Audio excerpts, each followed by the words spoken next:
Sont en route, mais nous allons commencer par l'une des vidéos les plus demandées, qui est le tempérage du chocolat.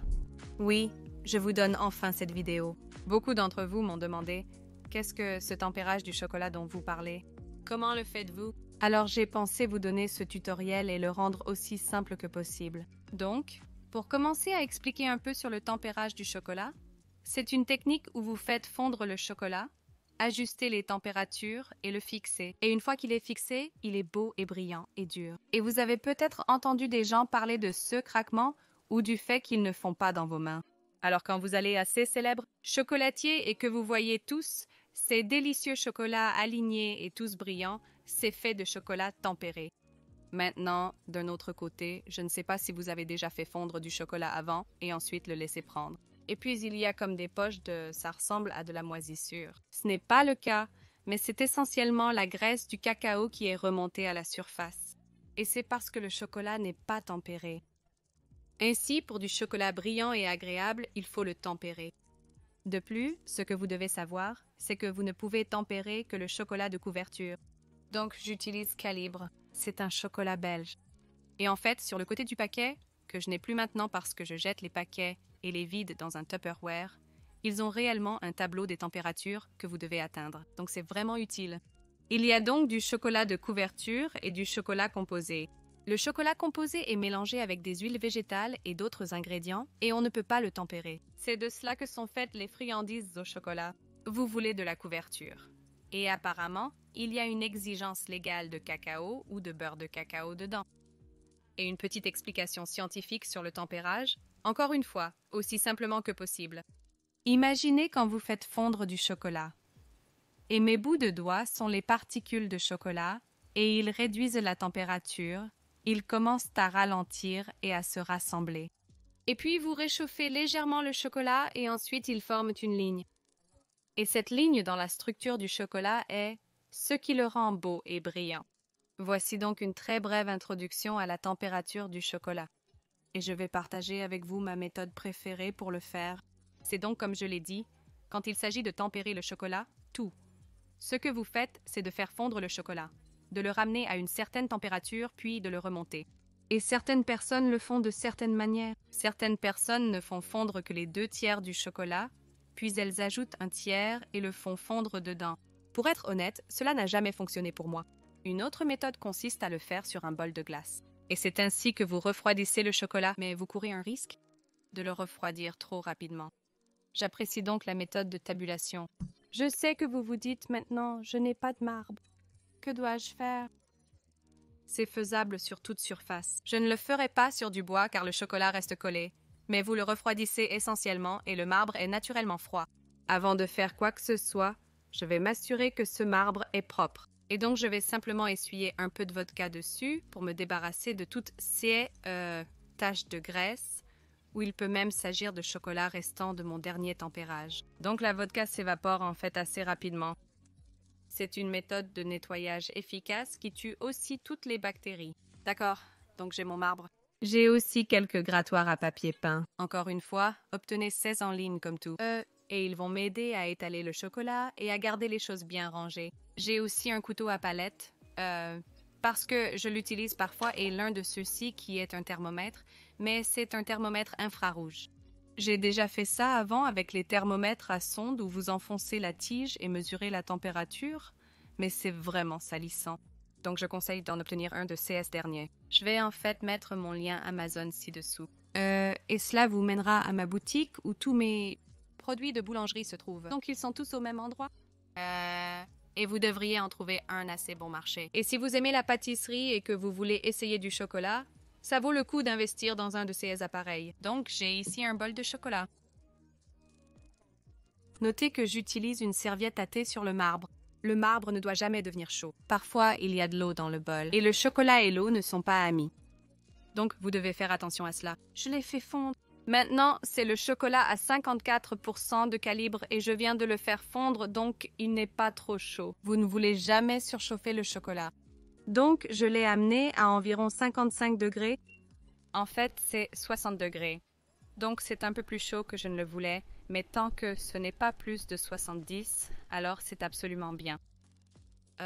Aussi, quand il s'agit de tempérer les chocolats, vous voulez en faire une grande quantité parce que sinon la température change trop rapidement. Ce n'est pas vraiment important. C'est probablement environ 400 grammes. À l'école, je faisais 1 kilo.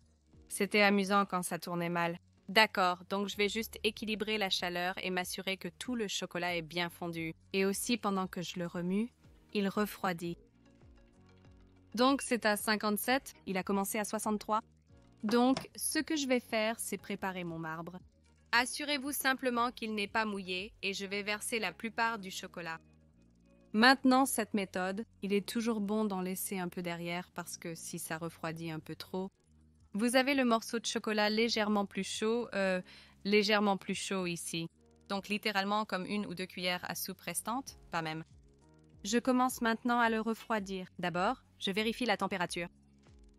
J'appuie donc sur ce bouton, le place en haut et il est déjà à 52. Donc c'est presque 10 degrés de moins que comment ça a commencé. C'est à quelle vitesse ça refroidit. Et je vais utiliser le grattoir à papier peint et simplement l'étaler sur le marbre.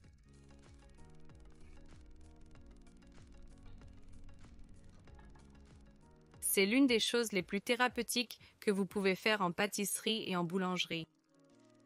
Je crois qu'il existe des vidéos en ligne spécifiquement pour cela.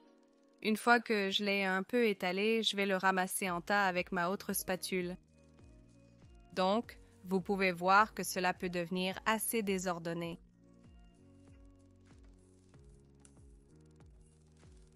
Donc, je refroidis ceci à environ 27 degrés. Différents pourcentages de chocolat fonctionnent différemment. Refroidissez le chocolat blanc à environ 26. Pour le noir, il pourrait probablement monter jusqu'à 28. Ceci est déjà monté à 33 degrés. Il fait assez froid à Londres aujourd'hui. Donc ça va se rafraîchir un peu plus vite que d'habitude. Quand je faisais ça à l'école, mes chefs disaient toujours « Tu cherches un stade Nutella ?» Maintenant, je sais que Nutella peut être à différents stades, mais c'est ce genre d'épaisseur que vous cherchez. Alors je vais le tester à nouveau. 31. Donc chaque fois que je l'étale, il refroidit. Donc, à mesure qu'il se rapproche de 27, je vais continuer à le vérifier. J'ai remis le chauffage pour quand je devrais réchauffer ceci à 31, 32. Vous pouvez voir à quel point le chocolat devient plus épais. C'est un bon signe. D'accord, 27 Satoba. Parfait. Donc, je vais le remettre dans le bol. C'est toujours la partie amusante. En évitant de tout mettre à la surface. Ah, oups. J'ai peut-être déjà fait ça.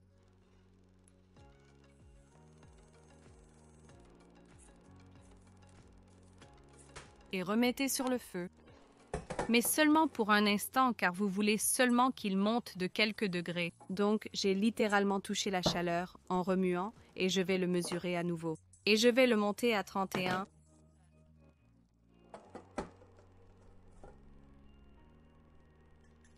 Il faut travailler rapidement. Sinon, vous risquez de tout gâcher. En fait, j'ai laissé un peu de chocolat sur le plateau car je le trouvais un peu trop dur. Et je pense que si j'avais du mal à le mettre, cela aurait pu affecter la quantité plus importante. Je préfère donc juste le laisser là et je pourrai le récupérer plus tard. Je peux déjà voir qu'il est beau et brillant. J'espère donc qu'il est tempéré parce que j'ai fait ce que j'aurais dû faire. D'accord, donc il est à 32. Maintenant, tout d'abord, je vais juste y aller. Retour à ce chocolat. Le fait qu'il soit fixé est un bon signe. Maintenant, ne jetez jamais de chocolat. Vous pouvez toujours le réformer. Même s'il n'est pas tempéré, vous pouvez le ramener à l'origine. Mais le fait qu'il soit réglé comme ça est généralement un bon signe. Donc, je vais juste nettoyer ça. Nous n'avons plus besoin du marbre, donc je peux l'écarter. Mais je veux vérifier que c'est bien tempéré. Donc, je vais prendre un couteau à palette, tremper mon couteau à palette dedans, et ce que vous cherchez, c'est qu'il se fige ou se trouble en quelques minutes. Donc, je vais juste attendre quelques minutes pour voir si ça se fige. Donc, ça n'a été que quelques minutes, et ça a pris donc je peux le toucher, et ça ne vient pas sur mes doigts. ce qui est vraiment bon signe. Je vais maintenant vous montrer comment réaliser des décorations en chocolat avec du chocolat tempéré. Je parle vite, parce que je dois travailler vite pour garder le chocolat tempéré. C'est une mission en soi. Donc, je vais devoir continuer à revenir sur la chaleur, à l'enlever juste pour la maintenir entre 30 et 32 degrés. Donc, je vais continuer à remuer et à vérifier pendant que je parle. Donc, il est en fait déjà passé à 30, donc je vais juste le remettre, lui donner un petit remous et le retirer à nouveau. Donc, la première décoration est l'une de ces voiles ou vagues en chocolat que vous avez peut-être vues partout sur les réseaux sociaux. Le mien est légèrement plus soigné, donc vous pouvez soit l'étaler sur du papier cuisson ou un tapis de cuisson en silicone et le modeler, mais j'utilise en fait une feuille d'acétate et j'étale le chocolat finement dessus. Donc seulement comme un couple de cuillerées de chocolat, et en fait je viens de prendre de l'eau, donc je vais m'assurer que c'est éteint. Je ne veux pas que l'eau se mélange. Je vais étaler le chocolat uniformément, bien fin en un rectangle. Vous pouvez réellement sentir le chocolat qui épaissit déjà. Donc comme je l'ai dit, il fait froid ici, donc ça va durcir beaucoup plus vite, ce qui est plutôt bien si vous êtes pressé. Mais quand vous montrez un tutoriel, ce n'est pas toujours la meilleure chose. D'accord, ça devrait aller. Et maintenant, je vais pincer le milieu, puis encore une fois ici. Pincez-le ensemble en bas et pareil de l'autre côté. Ça peut être un peu délicat. J'ai déjà les doigts couverts de chocolat. Une fois que vous avez la forme, je vais utiliser un serre-joint pour tout maintenir ensemble, comme ça, et je vais le laisser de côté pour qu'il prenne. Et c'est une astuce vraiment sympa si vous décorez de petits desserts pour un dîner ou quelque chose du genre. C'est similaire au premier. Je vais prendre un peu de chocolat.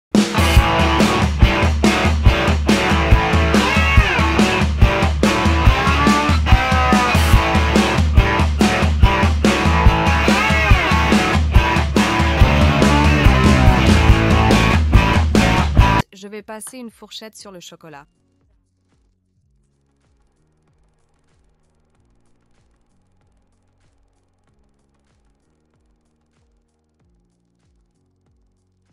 Vous comprendrez bientôt pourquoi nous faisons cela.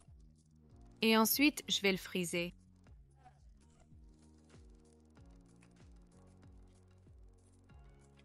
Et ensuite, je le serre là où je peux. Il peut se superposer à lui-même.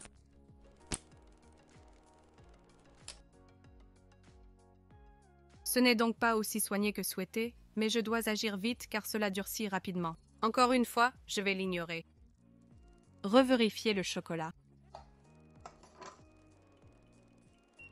Oh, ça refroidit. Je vais le remettre sur le feu. Travailler avec du chocolat implique forcément de s'en badigeonner, mais c'est ce qui le rend divertissant. Donc, j'ai ici un moule en silicone avec des demi-sphères et je vais remplir les sphères avec du chocolat. Étalez-le sur le côté. Vous pouvez obtenir des moules à chocolat. Ils sont nombreux et plus faciles. Je dois investir dans certains. Ils sont beaucoup plus solides que le silicium. Vous pouvez voir qu'ils bougent un peu. Donc, je m'assure simplement que tous les côtés sont recouverts de chocolat. Et maintenant, je vais retourner cela à l'envers pour enlever tout l'excès. Et vous verrez, espérons-le, que du chocolat commencera à sortir. Encore une fois, avec les moules à chocolat, parce qu'ils sont assez durs, vous pouvez leur donner un bon coup sur le côté et tout le chocolat sort. Et cela assure que les coques de la forme que vous faites sont bien fines. D'accord, ça ne coule pas tant que ça parce que c'est vraiment épais, mais un peu est sorti et je vais juste nettoyer les bords. En fait, je vais utiliser la spatule plus grande. Je gratte ça.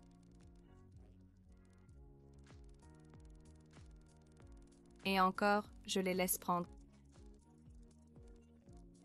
Donc, le chocolat tempéré ne devrait pas aller au frigo. Il devrait être laissé à prendre à température ambiante, de préférence une température ambiante plus froide, mais pas trop froide. C'est un jeu, tu dois continuer à jouer. Donc, je vais le laisser ici. Je vais nettoyer le chocolat. Ce que je vais faire, en fait, c'est que comme une partie du chocolat a durci autour du bol, Je vais mettre cela sur le feu et ça va tout faire fondre à nouveau. Il va perdre son tempérage, mais j'ai fini de le modeler. Et ensuite le verser sur une plaque à pâtisserie et le laisser prendre, et nous le ferons fondre à nouveau lorsque je serai prête. Ok, donc environ 15-20 minutes. Je vais laisser les tourbillons dans le ventilateur juste quelques minutes de plus, mais les petites boules, parce qu'elles sont plus petites, ont pris très rapidement. Je vais d'abord vous montrer ceci. J'ai une poêle que j'ai chauffée à sec, donc le fond de la poêle est bien chaud.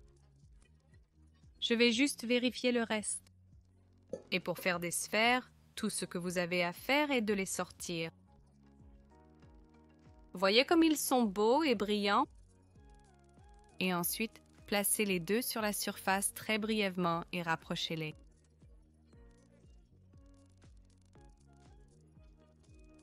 Et ensuite, je les remets en fait dans le moule pour qu'ils prennent forme.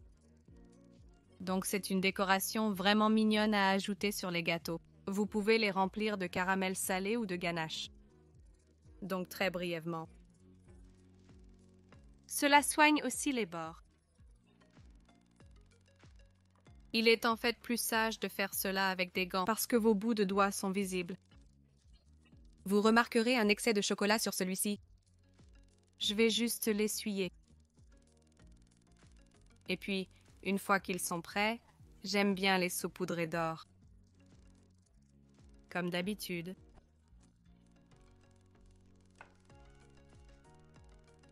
Donc, une déco mignonne. Voyons maintenant si les autres ont été suffisamment réglés. Jetons un coup d'œil au tourbillon. Alors, vous souvenez-vous quand j'ai passé la fourchette à travers? Ce que je faisais, en réalité, je séparais le chocolat en plusieurs brins de chocolat. Donc, espérons qu'ils en créent peut-être environ 10, 15. Brins individuals. L'acétate se détache. Espérons que certains d'entre eux conservent leur forme. Je pense que ça a marché. Je pense. Oups, d'accord, j'en ai cassé un. Vous avez un peu l'idée. Je n'ai pas fait de dessert à l'assiette depuis longtemps. Je pense que voici une belle. Voilà. Donc, j'ai déjà fait ça quand je voulais impressionner mes amis. J'ai fait comme des ramequins individuels de mousse au chocolat et j'ai juste mis l'un de ceux-ci sur le dessus. Une petite touche de crème fraîche. Délicieux. Et ils étaient comme wow. Voici une vraiment belle. Il claque, ce que je ne veux pas qu'il se produise, mais vous pouvez réellement entendre qu'il claque plutôt que de se plier. Donc c'est très calme. Peut-être que je le ferai à côté de mon microphone.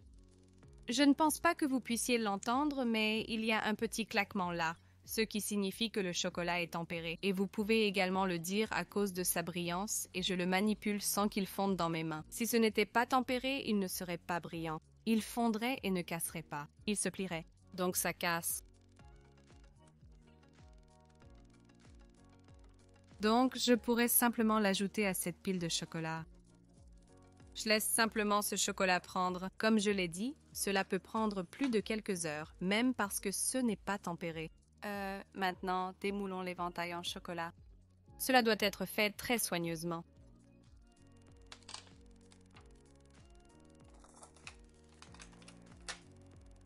Ah, je viens de le sauver d'une fissure.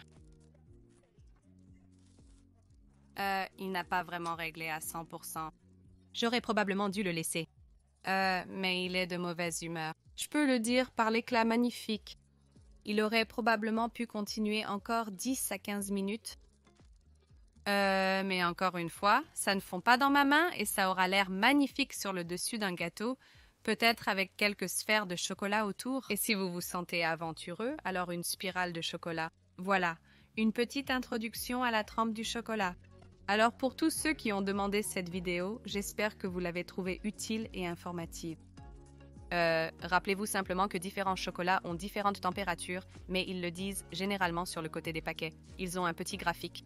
Comme toujours, j'essaie de répondre à tous vos messages. Si vous en avez un, contactez-moi sur Instagram à Georgia's Cakes. Et j'espère que vous arriverez à faire des choses incroyables avec du chocolat. Merci pour cette vidéo. J'espère que vous avez aimé. N'oubliez pas de vous abonner et d'aimer. À bientôt.